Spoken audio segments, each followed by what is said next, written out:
The estate was ancient, over 150 years old, rotting quietly at the edge of Black Hollow Woods.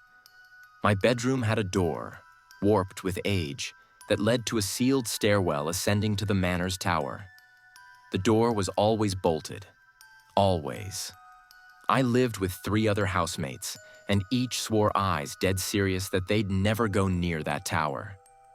One stormy night, as rain battered the windows, I was in bed when I heard a deafening crash, echoing from behind the bolted door.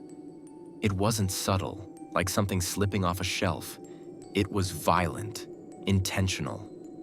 I woke up my housemate Gareth Big, imposing, and together we forced the door open. The air was suffocatingly stale.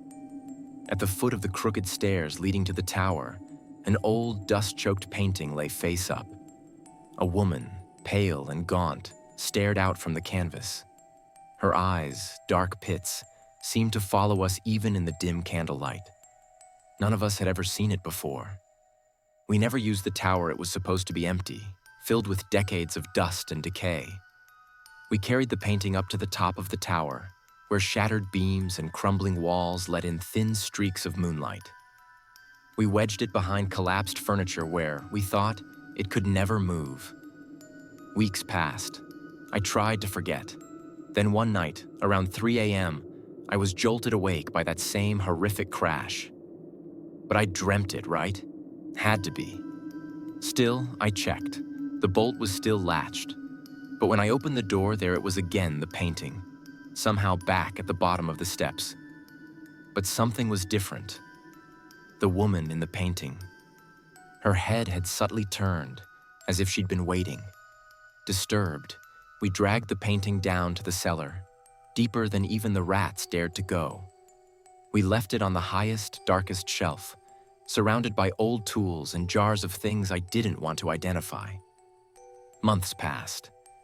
The house felt heavy, air stale and damp, but quiet until a bitter winter night. Another crash, another dead hour of the night. With dread churning in my stomach, I opened the stairwell door once more. And it was there, impossibly back at the bottom of the steps. Wet, as if it had been pulled through the dirt. The woman's face. I swear she was smiling now. We didn't hesitate. We hauled the cursed thing out into the dead garden behind the manor, lit a pyre, and burned it.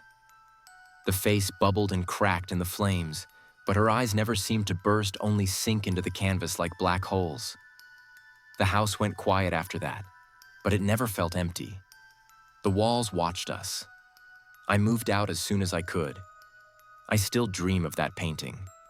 Sometimes I wake up to the sound of a crash in my new place, and for a few breathless seconds, I'm terrified I'll find her waiting on the stairs.